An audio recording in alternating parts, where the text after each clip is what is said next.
Hey everybody, welcome to Breaking 80 Over 50. My name is Frank.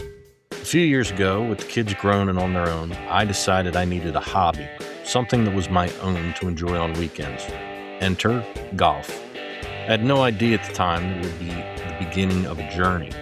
After breaking 100 for the first time in 2024, breaking 90 in 2025, I'm now interested to find out how low can I go. Can an amateur golfer, now in his late 50s, who is committed to learning the game for the first time, put up a round in the 70s? Each week I'll share my journey with you, the ups, the downs, the frustrations, and the moments that keep the hope alive. In addition to round recaps, I'll discuss all things golf, from lessons to books, YouTube videos, gadgets, and anything else that I've tried along the way.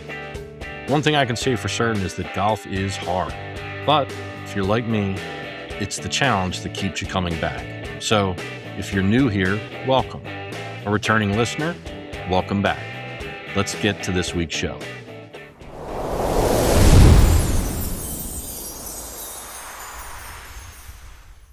Hey everybody, welcome back to the podcast. Did you miss me? Back from my first week off from the podcast ever. Wasn't a week off. If it was truly a week off, I would have played 8 rounds of golf. It was just a week with some work travel and was unable to play or record, so decided to take a quick break, but for better or worse, I'm back. And wanted to start with a quick story, which is a little over a year ago. So June of 2025, I took a golf trip with my oldest son to Ponte Vedra Inn and Resort in Ponte Vedra, Florida. Highly recommended. 2 golf courses on the property, both challenging, nice, fun courses. People were great, and it's only minutes away from TPC Sawgrass, so cool place. But on one of the mornings we were there, it was before a round of golf. We were up early, went downstairs to the restaurant to get breakfast, and we were the first ones in, only ones there.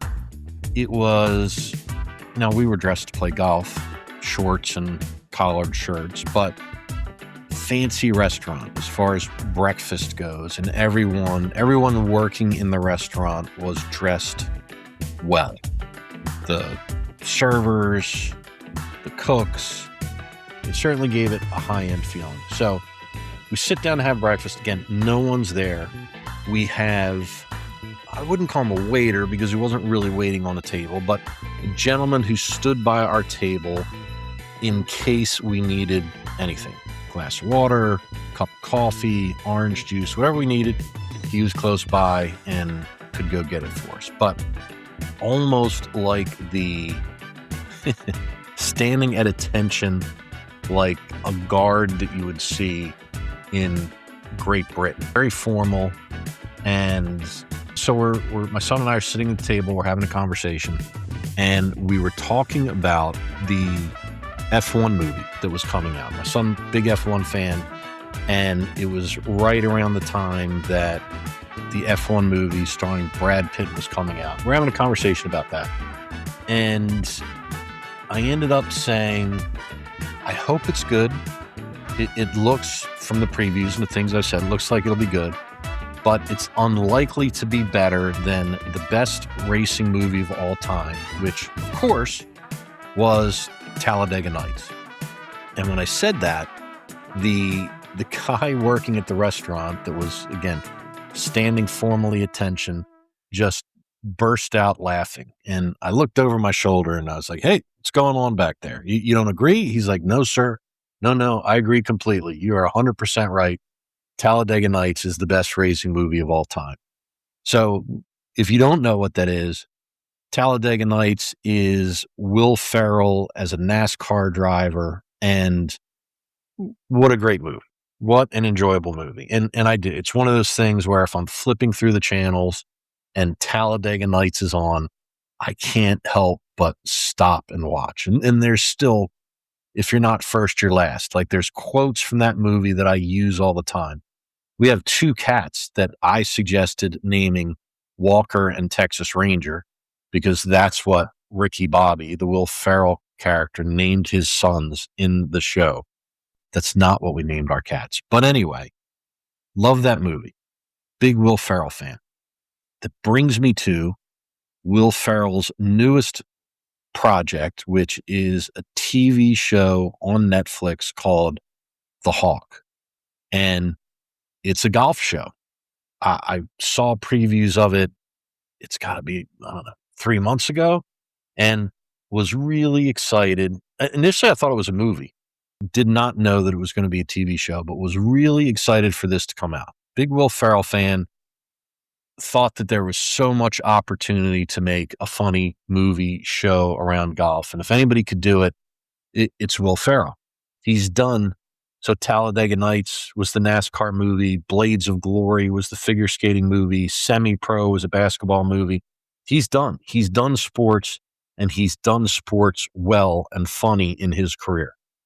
That streak ends with The Hawk. And I hate to say that. I hate to say, there's just no other way to say it. Have you seen the show? Has anybody out there watched? Because if you have, I'd love to hear from you. And I'm not recommending you go out and watch it if you haven't, because it's terrible. And it pains me to say that, because I was really looking forward to it. And it's not, I'm a fan of dumb comedy. I'm okay with Happy Gilmore and Happy Gilmore 2. I talked about when that came out that I thought they did a good job of staying true to the first movie, and it was entertaining and moved along. It was funny. I enjoyed it. I feel like I'm such an easy target for this, and it's just bad. And that's unfortunate. It really is, because I was excited for this. Hey, everybody misses every once in a while. I'm sure Will Ferrell will be back. But again, if you haven't seen it, you're not missing anything. It's truly a disaster. If you disagree, again, I'd love to hear. So maybe it's just me. Maybe I don't get it, or, I'm not the target audience for this, but high hopes and did not hit the mark. So skip The Hawk. If you're looking for something entertaining to watch that has nothing to do with golf, on Netflix, my wife and I watched a movie on Netflix called Song Sung Blue. And the quick description of that is Lightning and Thunder, a Milwaukee husband and wife Neil Diamond tribute act, experienced soaring success and devastating heartbreak in their musical journey together. This is Hugh Jackman and Kate Hudson, and I thought it was great. I like Neil Diamond, enjoyed the music, the acting, the story, and it's based on a true story. So don't waste your time on The Hawk. If you're looking for something to watch, you like Neil Diamond music, Song Sung Blue, big fan, great movie. That's where you want to spend your time. So that's kind of an odd way to start the show, I guess. But we talked about golf. The Hawk is a golf show that I had high hopes for that just didn't go where I'd hoped it would. So I don't want anybody else to have to waste their time on that one. What else is going on? What else did I spend time on in my week away from the podcast? I read an article in Golf Magazine about Dr. Bob Rotella, and not long ago did a podcast episode about the book Golf is Not a Game of Perfect by Dr. Bob Rotella. So when this article popped up, thought it was an interesting read, and wanted to read an excerpt from this article where the interviewer, which is Nick Piastowski, asks Dr. Bob for some advice for us, for those of us that are not pros, because Dr. Bob works with a whole lot of professionals, but he's looking for advice for amateur golfers. And the first question was, how do you free up amateur golfers? What's the key mental error they make? Dr. Bob's response was, well, it'd be hard to label just one. I'd say the most common error would be hitting a shot or a putt or a pitch and not visualizing where you want the ball to go. You can make all kinds of things more important than that, thinking about your swing too much or thinking about where you don't want the ball to go. But not having a target would be the top of my list. Second is, tour players are always thinking, okay, here's where I want my mind on every shot I play today. Most amateurs haven't done that on 2 shots in 18 holes. Another mistake is constantly adding up your score and in the middle of the round trying to figure out what you're going to shoot so you can decide if you're going to be happy or if it's even worth playing today. Next would be overreacting to mistakes. If you watch tournament golf, they hit balls in the water and guys are just like, it's in the water. It's golf, you know? If the best players can underreact to missed shots, why would someone who's a 15 handicap overreact to missing a shot? Next question is, what's one simple thing every golfer can do to immediately impact their game? Dr. Bob's response, doubling down on his response from the first question. Number 1 would be having a clear routine and a clear mind. On every shot, say, I'm going to see the shot I want or I'm not swinging. That would be way at the top of the list. Also up there is deciding on the putting green that you're going to have fun today instead of making it a torture chamber. Accepting the game the way it is, which means it's going to be different every day, would be high up there too. So, interesting responses and not surprising responses, but I guess as we go through that, what do you think? Are these things that you do? And he talks twice, and he talks in each of his responses about visualizing your shot. And that's something I don't do well. I've gotten better at it. And it's something that I've got to work at. When I say I've gotten better at it, if I hit 90 shots around, I may visualize 10 of them. So I've got a long way to go. But I've tried it a little bit and played it. I think I talked about it in the last podcast that was out on a Friday afternoon with Jason, just out playing 9 holes, not keeping score. And we did it before every shot, specifically on the tee box. We had to talk about, here's what I'm going to do. I'm going to start this one down the right side of the fairway. I'm going to hit a draw back into the middle of the fairway. Or I'm starting this one left at that tower, and I'm going to cut it back into the center. It was an interesting exercise, and I drove the ball pretty well that day. Now, why was that? Was it lack of pressure? We're not keeping score? Or was there something to talking through the shot and getting in my mind what I want to do before just lining up and hitting the ball? I've also done a better job with it, I think, on chips and pitches and really thinking about, like, what do I want to do with this? You know, I want to land it just on the fringe because the green's running away from me. It's short-sided. Or I want to bump this one into the hill. Trying to really think through what the shot that I'm trying to hit is going to be. But again, that's an honest answer. If I do that 10 out of my 90 shots, that's probably a good day. So I've got a lot of work to do to get to where I'm doing that each and every time. What else is in here? Overreacting to mistakes. If you watch tournament golf, they hit balls in the water and guys are just like, it's in the water. It's golf, you know? I think I've gotten better at that. I think I've gotten better at not overreacting to bad shots and just shrugging it off and saying, all right, that's okay. Let's get ready to hit the next one. And let's, depending on how bad it is, you know, what do we need to do here to save bogey? Par's off the table, but we're not putting up a big number. Let's look at this next shot and let's come up with the best plan of attack to save bogey. I think it's something that I have improved on. And then he also talks about deciding on the putting green, which I read to mean on the practice green before the round of golf has started. Accepting the game the way it is, which means it's going to be different every day, would be high up there. And deciding that you're going to have fun today instead of making it a torture chamber. Again, something that I've worked on, I've gotten better at, but I think he's absolutely right. We pay to go out there and play golf. We're out there because we want to be. No one is forcing us to go out and play golf. So why not be in a good mood on the practice green before the round and just decide, hey, I'm going to go out and compete. I'm going to fight hard, but whatever comes, comes. And this is where I want to be.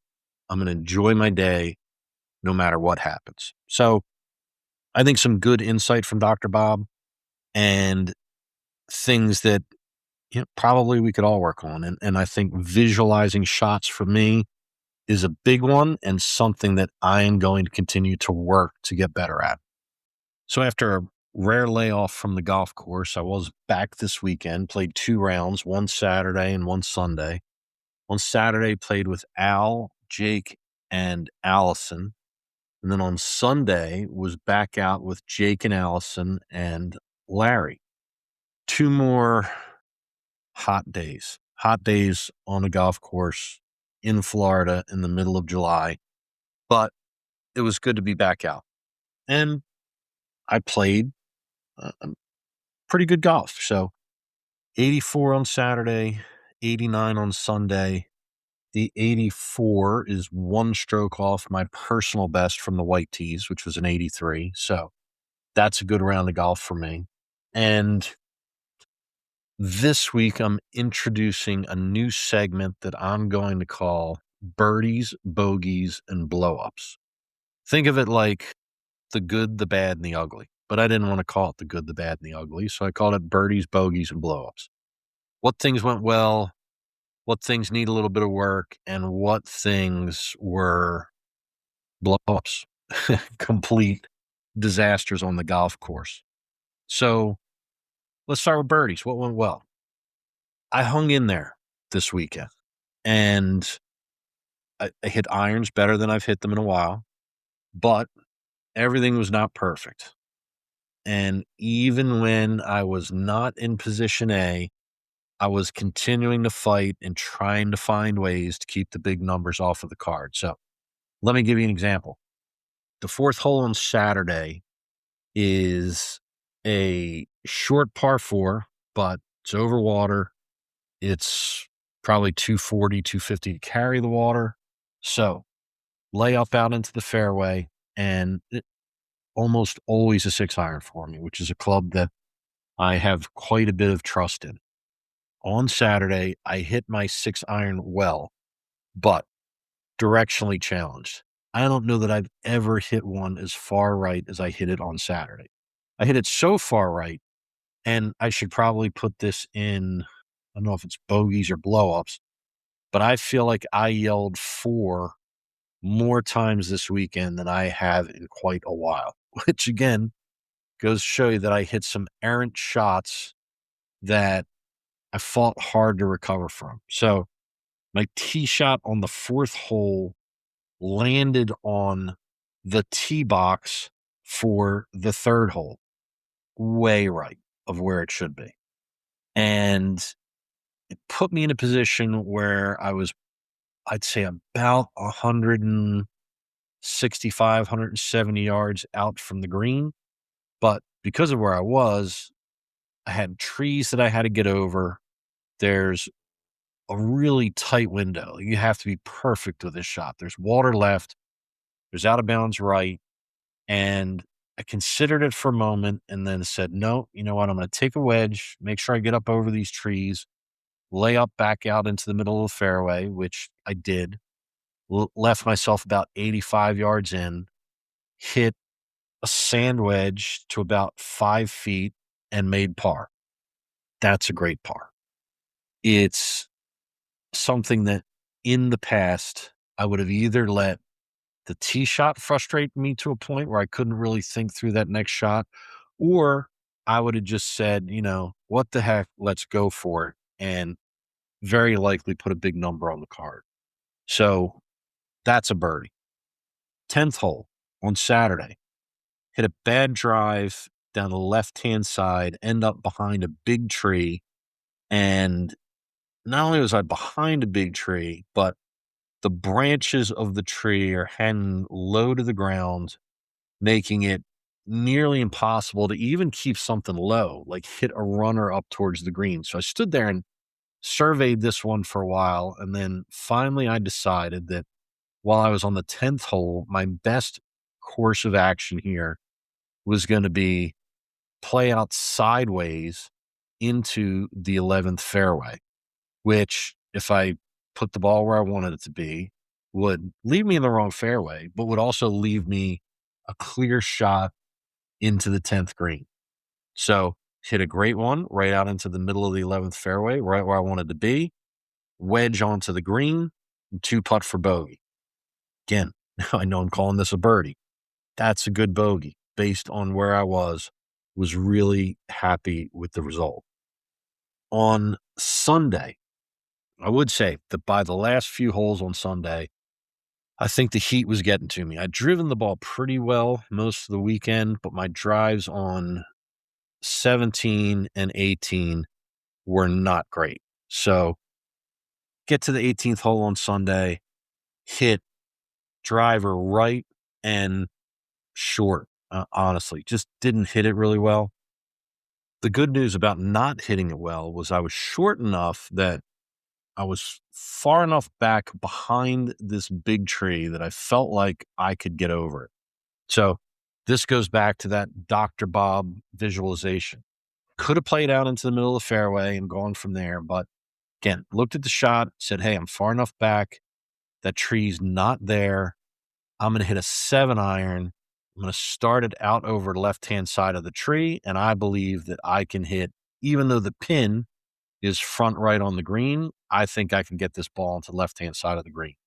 And saw it, hit it, just one of the best struck balls, I think, all day. Up over the tree, again, about 165 yards into a little breeze, and hit it well because it went longer than I had hoped, but did hit the green, just left me a long putt coming back down to a pin that was front right.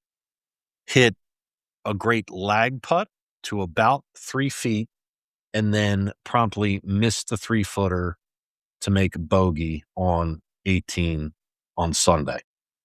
So back to the birdies. What things went well? I didn't hit every shot great, but when I was out of position, I did a nice job of thinking through what's the right way to play this hole from here. And in many cases, how do I say bogey? I just don't want to put a big number up on the card. Now, that 3-putt on 18 brings me to bogeys. What are some of the things that did not go so well over the weekend?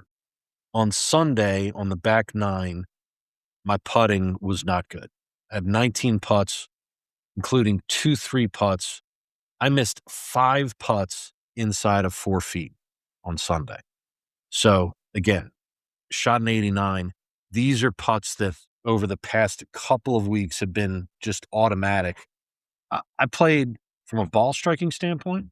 I played just as well on Sunday as I played Saturday. I just couldn't make a putt. And I wish I could explain that to you. If anything, I would say that maybe my speed was just a little off because most of the misses were long. And I mean, honestly, I don't know how some of them missed. They appeared to me to roll right over the hole, couple lipped out, but again, that goes to speed. If they rolled over the hole and didn't go in, meant I gave them a little too much and they just didn't drop in. What else? On Saturday, my only double, everything else, pars and bogeys for the rest of the day, was on the 11th hole where I hit a tee shot out of bounds right. And there's no excuse for that. On the 11th hole, there's out of bounds right, but to the left is the 10th hole. You can miss a mile left. It's not great. You're probably not going to make par, but you just can't hit a ball out of bounds there. And that was unfortunate. That was a miss on my part to hit that ball OB right on 11. So let's talk about blow-ups. And there was only one that I could think of over the weekend after, again, a pretty decent couple of rounds of golf. On the 9th hole on Sunday, which is par 5, I hit my tee shot, hit it well, but into the 8th fairway. So quite a bit right of where I would like to be. As I'd done most of the weekend, surveyed the shot, figured out how how best to go about getting the ball back into play, because there are some trees between the 8th and the 9th fairways, but settled on a 6-iron, felt like I had a window, and hit just as good a shot as I could possibly hit. I could not have walked up and set the ball down in a better place. After being out of position after the first shot, hit the 6-iron into the fairway, left me 105 yards to the pin. Now, the 9th hole, you have to carry water in. I had to hit, so again, 105 yards to the pin. I had an approach wedge in my hands, which normally is going to be in the 110 to 115 range, but the pin was towards the front of the green, and there's a backstop. If you hit it a little long on the green, it will roll back down towards the pin. Only needed to carry about 90 yards to get to the green. And I think it was the only time all weekend that I just flubbed it. Just hit the ball fat, dug a hole, hit it 35 yards, plunk, right into the middle of the lake that sits between the fairway and the 9th green, and ended up going on to make a triple there. Did hit my next shot, so 3rd in the water, dropping 4, hitting 5. 5 I hit long, too long, so that it did not roll back down to the pin. Had to hit a chip back on, was 6, still had probably 25 feet, 2-putt, 7 and 8, and just a bad triple. That was a blow up. Again, not sure what happened, not sure how it happened, why it happened, but really hit wedges really well all weekend and picked just a bad time to miss on one. The other blow up was that on Saturday, while again, I was playing a good round of golf, everybody else that I was playing with, Al, Allison, and Jake, were struggling. So it was hot. Talked about Al before. Struggles with the heat. He stopped playing, I think, after the 12th hole. Like, the heat had gotten to him and was just really struggling to hit the ball. And I was like, it's all right, man. Just relax. Whenever you want to jump back in, which he did. I think he played 16 and 17 and then took off again on 18. But Jake's a good golfer. I think Jake's a 10 handicap. I have seen him many times put up rounds in the mid to high 70s. I've never seen him play the way that he played on Saturday. I think he ended up shooting an 89 on Saturday, which I talk about my Sunday 89, being a decent day. For him, an 89 is a big number. So I think last time we played together, he shot a 76 out there. He was just all over the place. I've never seen him hit the ball the way that he did. And on the greens, completely lost. Just, there were putts where, I was trying to keep it light and was just asking him, like, do you see a different hole than I do? Because he missed some putts by a mile. So it was uncomfortable for what? Like, I'm playing, again, a really good round of golf, and everybody else is spraying the ball all over the place. It's another one of those things where I say hang in there, because there were times where, like, I hit a drive out into the middle of the fairway, and it felt like I had to wait for everybody else to hit 2 or 3 more shots before I got to my second shot. So just staying focused and staying in it while everybody else struggled. But I don't know, have you been out there like that before? Sometimes you play with someone who you just don't expect them to play well. And I know I've been on the other side of it. I know that there's times where, like, again, Jake has watched me and been like, what is going on with him today? It's a little uncomfortable when you know someone is having just a career bad day out there. Again, try to keep it light, but I know I've been on the other side of it, and I know how frustrated I get. And for me, generally what happens is I get quiet and just really don't want to. I try to laugh it off, but when you're having a really rough day, it's hard. So yeah, Saturday at one point, it was really uncomfortable because I was like, man, I'm enjoying playing good golf and everybody else is just, they are in a struggle to get around the course.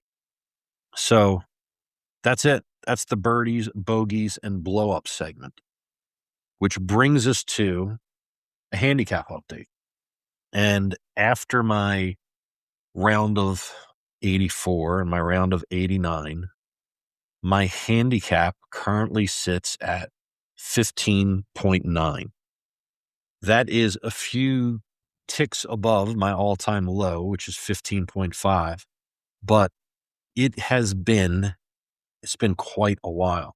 The last time my handicap started with a 15 was January 30th of this year. So we're talking nearly 6 months. And I had a stretch there in mid-March where I was up to 17.9. So almost an 18 handicap. Been battling and battling, but finally have put a few good rounds of golf together and really finished the month of July, because I'm not going to play another round of golf in July, at a 15.9. Handicap isn't everything. And we've talked about this before, that it can be a little deceiving. But as we go into August, I've been driving the ball relatively well. I've struggled for a good couple of months now with my irons, but this past weekend, I felt like they were back a little bit, and I really focused. Posture was my biggest focus in trying to get back to hitting better irons. I've been chipping better, pitching better, putting better, even though it didn't show up on Sunday. I'm hopeful. I'm hopeful that I can have a good month of August.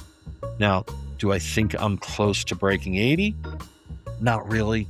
Could I go out and have a career day and make it happen? I could. But I think that I need to see my handicap closer to 12 or 13. That would put me in a place where I'm going out and shooting 84, 85 every week. And, a few strokes here and there, and I'm shooting a 78 or a 79. I'm just not there yet, but I think I can be. And in the Sunday round, again, I make a couple of putts on Sunday. I don't plunk one into the water. The one bad wedge shot I hit all weekend. The Sunday round could have been every bit as good as the Saturday round. Now, who knows? Again, back to what Dr. Bob said. Every week it's going to be different. I may go out there next weekend and put up 2 rounds of 95. I hope not. I think, again, I do feel like I've made progress, but we'll see. We'll see what August brings, and there's still time. We're going to get out of the summer. We should have some nice weather to end the year, and I'm not giving up. I'm not giving up on the quest to break 80 in 2026. So thanks for being here. It's good to be back. Always love to hear from you. It could be about anything. You want to talk about Talladega Nights, the Hawk, handicaps, the new segment, birdies, bogeys, and blow-ups, shoot me an email, breaking80over50@gmail.com. I respond to everyone. Thanks, everybody. Have a good week.